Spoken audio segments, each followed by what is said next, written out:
है guys, welcome to एसे training institute. ठीक है। आज हमारा टॉपिक है टाइप्स ऑफ फोर्सेस, जिसे हिंदी में बलों के प्रकार बोलते हैं। ठीक है। ये स्टार्ट करने से पहले मैं आप लोगों को एक चीज़ बता देता हूँ कि मैंने इसके पहले जो फर्स्ट वीडियो आया है फोर्स का, उसमें हमने इंट्रोडक्शन ऑफ फोर्स के बारे में डिस्कस किया हुआ है। ठीक है। जिसमें नॉर्मल फोर्स कैसे लगता है, फोर्स कैसे मोशन करता है विथ रियल लाइफ एग्जांपल्स उसमें हमने किया हुआ है, तो आप उसको देख लीजिएगा। सेकंड वीडियो में हमने इफेक्ट्स ऑफ फोर्सेस पढ़ा हुआ है। ठीक है। जिसमें हमने कैसे वो मोशन में आता है, कैसे वो अपना स्पीड डिक्रीज करता है या शेप कैसे चेंज करता है, इस बारे में मैंने पूरा डिस्कशन उसमें किया हुआ है। तो उसको भी एक बार जाके सेकंड वीडियो में चेक कर लीजिएगा। ठीक है। तो आज का हमारा टॉपिक है टाइप्स ऑफ फोर्सेस। हिंदी में हम इसे बोलते हैं बलों के प्रकार। ठीक है। अब टाइप्स ऑफ फोर्सेस क्या है कि दो तरह के टाइप्स ऑफ फोर्सेस होते हैं। ठीक है। जिसको हम लोगों को पढ़ना है। एक होता है कांटेक्ट फोर्स, दूसरा होता है non contact force. Contact force मतलब होता है कि आपकी बॉडी को और किसी ऑब्जेक्ट, कोई भी ऑब्जेक्ट है उसके कांटेक्ट में रहना है वो, और उसके कांटेक्ट में रह के आप जो भी फोर्स लगा रहे हैं, चाहे आप उस बॉडी को खींच रहे हैं यानी पुल कर रहे हैं, और किसी ऑब्जेक्ट को आप ढकेल रहे हैं यानी कि पुश कर रहे हैं, वो आपका क्या होगा, उसमें कांटेक्ट फोर्स आएगा। मतलब आपकी बॉडी क्या है, किसी चीज के, किसी ऑब्जेक्ट के कांटेक्ट में आएगी। वैसे ही सेकंड टाइप का फोर्स है हमारा नॉन कांटेक्ट फोर्स, जिसमें हमारी बॉडी कोई कांटेक्ट में नहीं आएगी।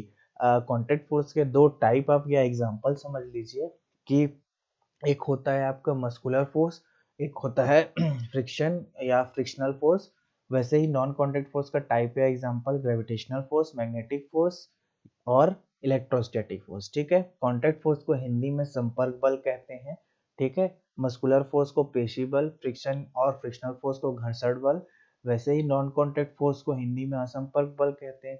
ग्रेविटेशनल फोर्स गुरुत्वाकर्षण बल, मैग्नेटिक फोर्स चुंबकीय बल और इलेक्ट्रोस्टैटिक फोर्स होता है विद्युत स्थैतिक बल। ठीक है। तो हम लोग स्टार्ट करते हैं कहाँ से। सबसे पहले हम लोग करते हैं कांटेक्ट फोर्स। ठीक है। जैसे कि मैंने आपको बताया उसी की तरह का यहाँ पे डेफिनेशन भी मैंने लिख दिया है हिंदी इंग्लिश दोनों में। ठीक है। होता क्या है कि किसी भी वस्तु पर, अगर किसी भी ऑब्जेक्ट पे हम लोग क्या है कि अगर एक फोर्स लगाए जिसमें हमारा बॉडी उससे कांटेक्ट में हो, किससे कांटेक्ट में, ऑब्जेक्ट से, तो वही हमारा फोर्स क्या कहलाता है, कांटेक्ट फोर्स। ठीक है। जैसे कि हम स्कूल बैग वगैरह उठाते हैं। ठीक है। तो स्कूल बैग या कोई भी बैग जो नॉर्मल हम लोग हैंग करते हैं यानी कि लटकाते हैं, उस वो क्या होता है, हमारे मसल्स के फोर्स की वजह से हम लोग उसको क्या है, कैरी कर पाते हैं। ठीक है। इस पे सेकंड पॉइंट ये लिखा है कि द कॉन्टेक्ट में also be with the help of A stick. Stick यानी आप एक वुडन स्टिक समझ लीजिए, या एक पीस ऑफ रोप। ठीक है। इससे क्या होता है, कॉन्टेक्ट फोर्स लगता है। इसका एक सीधा साफ एग्जांपल है कि जैसे एक आदमी है, नॉर्मल आपने रोड में देखा होगा फार्मिंग के टाइम में, जब ये चलता है आपका पैडी वगैरह या राइस वगैरह का, जो एग्रीकल्चर खेती चलती है, तो उस टाइम लोग क्या है, एक डंडे पे क्या दोनों तरफ वो आपका पैडी लटका के जाते हैं, वो आपका क्या है, कांटेक्ट फोर्स है। ठीक है। जिससे क्या है, वो दोनों तरफ उसको बैलेंस करके रखते हैं। ठीक है। और एक बकेट ऑफ वाटर, ठीक है, अगर आप उसको उठाते हैं तो उसको उठाने के लिए कौन सा फोर्स लगता है, आप बकेट ऑफ वाटर उठाते हैं तो उस पे क्या है, आप कांटेक्ट लगाते हैं, तभी उस बकेट को उठा पाते हैं। ठीक है। वैसे ही वेल से क्या है, जब आप पानी निकालते हैं उसको खींचते हैं, वो भी आपका क्या है, कांटेक्ट फोर्स ही है। ठीक है। वैसे मैंने हिंदी पे लिख दिया है कि कांटेक्ट फोर्स को हिंदी में संपर्क बल बोलते हैं। किसी भी वस्तु पर बल लगाने के लिए आपके शरीर का वस्तु के संपर्क में होना आवश्यक है। ठीक है। वैसे ही संपर्क छड़ी या रस्सी के टुकड़े की मदद से भी हो सकता है। ठीक है। अब कॉन्टैक्ट फोर्स हो गया। अब इसके मैंने आपको टाइप बताया हुआ था, एक मस्कुलर फोर्स होता है और एक होता है आपका फ्रिक्शनल या फ्रिक्शनल फोर्स। अब उसको टाइप या एग्जांपल भी समझ लीजिए। तो मस्कुलर फोर्स क्या होता है कि आपके आपके मसल से कोई भी फोर्स लग रहा हो, ठीक है, किसी भी चीज को उठाने में या एक जगह से दूसरे जगह ले जाने में, ठीक है, वही आपका मस्कुलर फोर्स होता है। चाहे वो आपके द्वारा यानी ह्यूमंस के थ्रू हो, चाहे एनिमल्स के थ्रू हो रहा हो, और वो जो भी वर्क को कर रहे हैं, ठीक है, एक जगह से दूसरे जगह ले जाने के लिए, किसी भी चीज को या उठाने के लिए, ठीक है, कोई भी सामान अगर उठा रहे हैं, तो वो आपका क्या होगा, मसल फोर्स में आएगा। मसल फोर्स को हम लोग हिंदी में पेशी बल भी बोलते हैं। ठीक है। तो force is caused by the action of muscles in our body. कोई भी हम लोग के मसल्स से एक्शन होता है, ठीक है, किसी भी बॉडी पे, वही क्या कहलाता है आपका मस्कुलर फोर्स, ठीक है। उसके बाद क्या है कि इसके एग्जांपल्स हैं जैसे हॉर्सेस, डोंकी, बुलक, कैमल्स, ठीक है। अब ये क्या करते हैं, आपने हॉर्स कार्ट देखा होगा, ठीक है। हॉर्स क्या करता है, transport as a taxi use होता था, ठीक है। क्या करने के लिए, किसी भी पर्सन को, जैसे आपको स्टेशन से घर जाना है तो एक टाइम में as a horse cart taxi की तरह यूज हुआ करता था, ठीक है। डोंकी, डोंकी यानी गधा। गधा क्या है कि वो जैसे ईंट वगैरह, या पहले के टाइम में जब ये ट्रक्स वगैरह नहीं थे तो बहुत भारी से भारी सामान आपका क्या है, डोंकी एक जगह से दूसरे जगह ले जाता था। वैसे ही बुलक कार्ट, ट्रैक्टर के आने से पहले क्या था, बुलक कार्ट यूज होता था जब क्या हुआ, कोई भी फील्ड होता था, ठीक है, फील्ड से पैडी या राइस को पूरा ट्रांसफर करके अपने घर तक लाने के लिए क्या करते थे, बुलक कार्ट यूज करते थे। तो बुलक कार्ट में क्या होता है कि दो ठो बुल जो होता है वो कार्ट को खींचता है, यानी एज अ व्हीकल उसको यूज करते थे। वो क्या था, फील्ड से घर तक आते आते, ठीक है, तो वो खींच के ला रहे हैं उस कार्ट को, कार्ट में क्या है, व्हील्स थे, तो उससे क्या होता है कि वो जो है उस पे क्या है, मस्कुलर फोर्स लगा रहे हैं, ठीक है। वैसे हिंदी में बोलेंगे तो बाल हमारे शरीर में मांसपेशियों की क्रिया के कारण होता है। मांसपेशियों की क्रिया के कारण उत्पन्न होने वाले बल को पेशी बल के रूप में जाना जाता है। वही एग्जाम्पल है जो मैंने आपको बताया। हाँ, एक एग्जाम्पल और है, ये वाला जो आपको दिख रहा होगा इमेज, इसमें क्या है कि ये अभी भी क्या है, कचरा वगैरह यानी कि आपका जो वेस्ट प्रोडक्ट घर से जो निकलता है, ठीक है, गार्बेज वगैरह, इसको ले जाने के लिए क्या है, एक आदमी इस तरीके का कार्ट लेके आता है, ठीक है, उसी पे क्या है, कचरा कर देता है, कचड़े को क्या है कलेक्ट करके वो एक जगह से दूसरे जगह डंप करने के लिए ले जाता है, ठीक है। तो ये ह्यूमन के द्वारा भी होता है, ठीक है। तो ये होता है आपका मस्कुलर फोर्स कंप्लीट। अब हम लोग नेक्स्ट चलते हैं, फ्रिक्शन या फ्रिक्शनल फोर्स, ठीक है। अब होता क्या है, कल मैंने आपको एक इफेक्ट पढ़ाया था, ठीक है। इफेक्ट था कि फोर्स क्या होता है, अपना स्टेट ऑफ मोशन को क्या है, चेंज करता है, यानी कि जैसे कोई बॉल है वो अपने स्टेट ऑफ मोशन में जाता है, तो वही चीज है, वो जो स्टेट ऑफ मोशन है हो रहा था ना, वो फ्रिक्शनल फोर्स के कारण ही हो रहा था।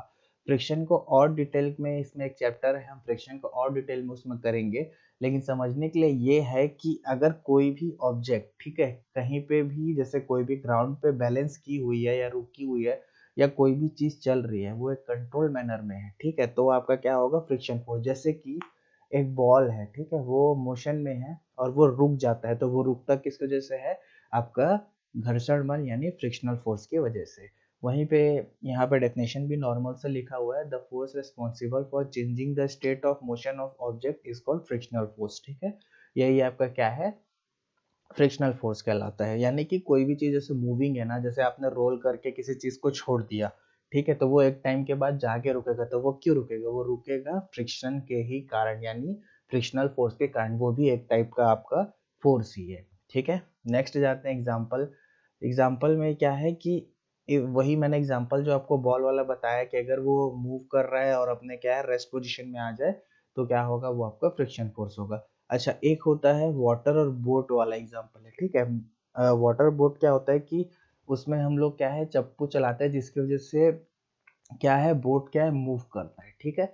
और अगर जैसे ही हम उसको छोड़ देते हैं तो वो क्या है, मूव करना छोड़ देता है, तो वो इसलिए होता है क्योंकि वो उसमें भी क्या है, जो क्या बोलते हैं, फ्रिक्शन है, फ्रिक्शन के कारण जो है नाव ना रुक जाती है, ठीक, उसमें खत्म हो जाता है। तो friction between water and boat brings it to stop once you stop rowing, ठीक है। जैसे ही हम चप्पू चलाना बंद करते हैं, नाव भी फ्रिक्शन की वजह से, वाटर और बोट के बीच में जो फ्रिक्शन है उसकी वजह से वो रुक जाता है। वैसे ही क्या है, drilling a nail into a wall, nail मतलब आपका कील होता है, जिसके तरह, जिसको हम क्या है, दीवार में कील ठोकते हैं, तो वो उतनी ही क्या होता है, फ्रिक्शन की वजह से वो उतना ही मजबूत उस पर क्या है, रुके रहता है, ठीक है। तो वही इसका हिंदी में डेफिनेशन है, वस्तुओं की गति की स्थिति को बदलने के लिए जिम्मेदार बल को हम लोग घर्षण बल कहते हैं, ठीक है। उसमें क्या है, जैसे आप नौका चलाना बंद करते हैं, पानी और नाव के बीच घर्षण के कारण नाव रुक जाती है, वैसे ही दीवार में कील ठोकना, ठीक है। एक मैंने इमेज यहाँ लगाया हुआ है कि बॉल किस तरीके से क्या बोले जाए, मूव कर रहा था, उसके बाद वो फ्रिक्शन की वजह से क्या हो गया, स्टॉप हो गया, यानी रुक गया, ठीक है। हाँ, तो अब हम लोग अपने अगले टॉपिक यानी अगले टाइप ऑफ फोर्स के ऊपर चलते हैं, ठीक है। Non contact force. Non contact force क्या है कि कोई भी ऑब्जेक्ट फिजिकली एक दूसरे को टच नहीं करेगा, वही आपका नॉन कॉन्टेक्ट फोर्स है। तो वो अगर कोई ऑब्जेक्ट किसी को टच नहीं कर रहा है तो वो नॉन कॉन्टेक्ट फोर्स कैसे होगा, ठीक है। तो ये थोड़ा क्वेश्चन आ रहा होगा। तो होता ये है, जैसे कि हम लोग अर्थ पे हैं, सबसे इजी एग्जांपल है, और ये क्यों हो रहा है, किस फोर्स की वजह से हो रहा है, ये भी मैं आगे बताऊंगा।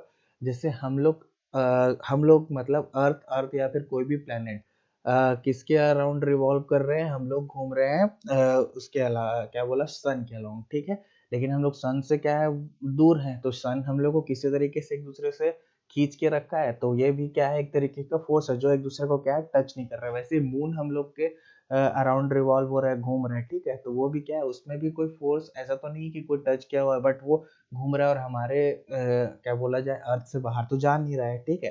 तो ये भी एक टाइप का फोर्स है, और क्या फोर्स है वो भी मैं आपको आगे बताऊंगा। वैसे ही मैग्नेट मैग्नेट होता है, एक मैग्नेट में क्या होता है, एक नॉर्थ पोल एक साउथ पोल होता है, ठीक है।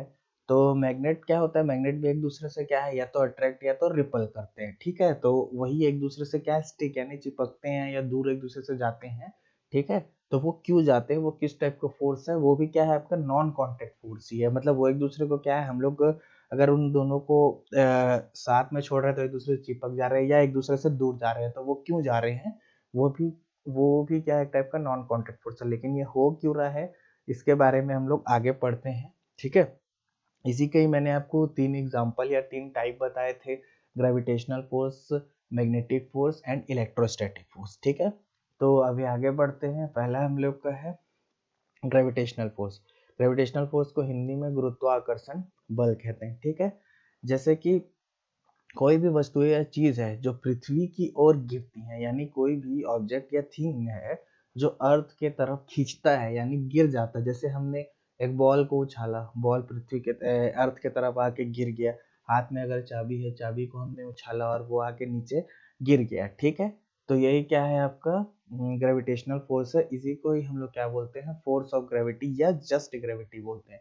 ग्रेविटी क्या है, एक तरीके का अट्रैक्टिव फोर्स है, एक तरीके का आकर्षक बल है, ठीक है। The force of gravity acts, मतलब जितना भी ऑब्जेक्ट है अर्थ पे, वो सारा का सारा क्या है, उसमें ग्रेविटी एक्ट करता है, ठीक है।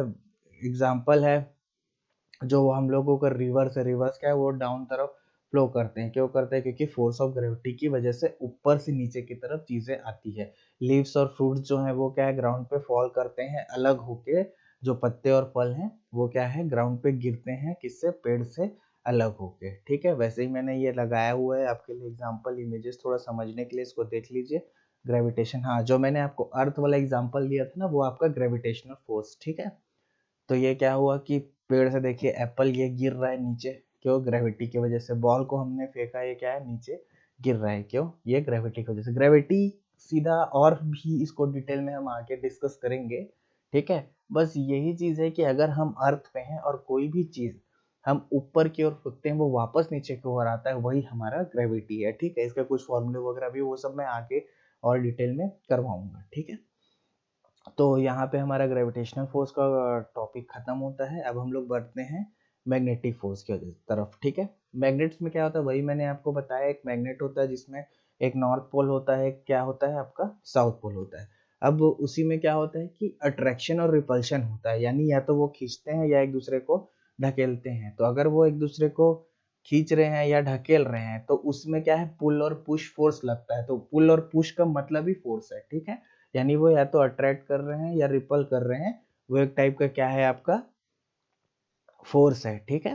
तो किसकी वजह से, पुल और पुश की वजह से, ठीक है। तो वो आपका एक टाइप का फोर्स ही है। अब जैसे कि दो मैग्नेट्स अगर सेम होते हैं, ठीक है, मतलब उनके पोल्स अगर सेम होते हैं ना, ये जो लिखा है सेम लाइक होते हैं, ठीक है, सेम पोल्स होते हैं, तो वो क्या करेंगे, रिपल करेंगे। और दोनों अगर डिफरेंट या अनलाइक पोल्स होते हैं तो वो क्या करते हैं, अट्रैक्ट करते हैं, ठीक है। ये जो देखिए यहाँ पे वो क्या है, एक आपका डायग्राम दिया हुआ है, ठीक है। अट्रैक्शन देखिए, ये ब्लैक है, ये रेड है, यानी कि ब्लैक को अगर हम साउथ समझ ले, रेड को नॉर्थ समझ ले, तो वो एक दूसरे की तरफ क्या है, अट्रैक्ट कर रहे हैं। वैसे रेड रेड सेम दिख रहा है, यानी कि रेड को हमने अगर मान लो नॉर्थ माना है, ठीक है, ये भी आपने हमने क्या है, नॉर्थ माना है, तो ये क्या कर रहा है, रिपल्शन कर रहा है, यानी एक दूसरे को ढकेल रहे हैं, ठीक है। वैसे ही अगर हमने ब्लैक को साउथ माना है और इसको हमने क्या है, नॉर्थ माना हुआ है, तो ये क्या है, एक दूसरे को अट्रैक्ट कर रहे हैं, ठीक है। उसके बाद दो समान, जैसे हिंदी में है, ठीक है, हिंदी में भी मैंने ले दिया है, दो समान ध्रुव एक दूसरे को प्रतिकर्षित करते हैं और विपरीत ध्रुव एक दूसरे को आकर्षित करते हैं। एक चीज और है, a magnet can exert force on another magnet, ठीक है, यही बिना कांटेक्ट के एक दूसरे पे क्या है फोर्स लगाते हैं, चाहे वो अट्रैक्शन फोर्स हो, चाहे वो क्या हो आपका रिपल्शन फोर्स हो। वैसे ही यहाँ पे एक रियल लाइफ एग्जांपल है कि मैग्नेट देखिए कैसे इन पिंस को अपनी तरफ अट्रैक्ट कर रहा है, ठीक है। ये हो गया आपका मैग्नेटिक फोर्स, यानी ये हो गया आपका चुंबकीय बल, ठीक है। एक चुंबक दूसरे चुंबक के संपर्क में आए बिना उस पर बल लगा सकते हैं, ठीक है। तो ये मैंने आपको बता दिया। तो चलिए अब हम लोग चलते हैं नेक्स्ट टॉपिक, इलेक्ट्रोस्टैटिक। ये बहुत ही कॉमन टाइप का क्या है आपका फोर्स है, इलेक्ट्रोस्टैटिक फोर्स, ठीक है। इसमें क्या होता है, कोई भी चार्ज बॉडी होता है वो दूसरे चार्ज बॉडी या अनचार्ज बॉडी पे क्या है फोर्स एक्सर्ट करता है। ये नॉन कांटेक्ट है, याद रखना, ठीक है। ये नॉन कांटेक्ट आपका क्या है फोर्स है। ये क्या है, कोई भी चार्ज बॉडी कोई भी दूसरे अनदर चार्ज या अनचार्ज बॉडी पे वो फोर्स लगाए उसे इलेक्ट्रिक फोर्स, इलेक्ट्रोस्टैटिक फोर्स कहते हैं या विद्युत स्थैतिक बल कहते हैं, ठीक है। अब इसमें होता क्या है, ये मैं आपको एग्जांपल समझा रहा हूँ। इसमें भी देखो यहाँ पे लिखा है नॉट इन कांटेक्ट, ठीक है। अब होता यह है कि बहुत ही कॉमन एग्जांपल है। ये आप कोई भी वो ले लीजिए, कॉम ले लीजिए, ठीक है। कॉम को अपने बालों पे क्या है रब करिए, रब करने के बाद कुछ पीस ऑफ पेपर पे क्या है आप उसको अपने क्या बोलते हैं उसके पास आ जाएंगे, तो सारे जो पेपर के पीसेज या पेपर के जो टुकड़े हैं ना वो क्या है उसकी तरफ कॉम की तरफ अट्रैक्ट होने लगते हैं। तो वही आपका इलेक्ट्रोस्टैटिक फोर्स है, ठीक है। इसको और आगे डिटेल में आगे के चैप्टर्स में हम लोग करेंगे तो ये और क्लियर हो जाएगा, ठीक है। तो जैसे कि मैंने एग्जांपल दिया है, ठीक है, कहा जाता है कि कागज की शीट से रगड़ने के बाद स्ट्रॉ में इलेक्ट्रोस्टैटिक चार्ज हो जाता है, ठीक है। ऐसा कहा जाता है कि कंघी को कागज की शीट में रगड़ने के बाद उसमें स्थिर वैद्युत आवेश आ जाता है, वही चीज है, ठीक है। तो नॉर्मल जैसे कि ये एग्जांपल यहाँ, नॉर्मल जरूरी नहीं है कि वो कॉम भी हो, आपका यहाँ पे क्या है बलून से भी हो जाता है, बलून को भी आप वैसे करेंगे, वैसे ही हेयर में भी, मतलब जो भी ऑब्जेक्ट को आप कंटिन्यूअसली किसी दूसरे ऑब्जेक्ट चार्ज या अनचार्ज बॉडी पे आप रब करेंगे ना, तो उसमें क्या है इलेक्ट्रोस्टैटिक फोर्स क्या होता है जनरेट होता है। देखिए जैसे यहाँ पे आपका इलेक्ट्रिक स्टैटिक फोर्स जनरेट हुआ है, तो ये क्या है, ये ऊपर जाने की कोशिश कर रहे हैं आपके क्या है सारे पीसेस। वैसे यहाँ नीचे भी मैंने कॉम बोला, इसको लिखा भी है, बाकी यहाँ मैंने आपको बता भी दिया है, ठीक है। अब इससे नेक्स्ट टॉपिक फोर्स से ये अभी रिलेटेड एक दो वीडियोस और आएंगे, ठीक है। तो आज के लिए इतना ही रखते हैं, ठीक है। इसके बाद फॉर्मूलाज वगैरह ये सब पे भी हम लोग इसके क्या है डिस्कशन करेंगे, अभी धीरे धीरे बेसिक चल रहा है, ठीक है। तो अपना सपोर्ट दिखाते रहिएगा और मेरे साथ बने रहिए। Thank you.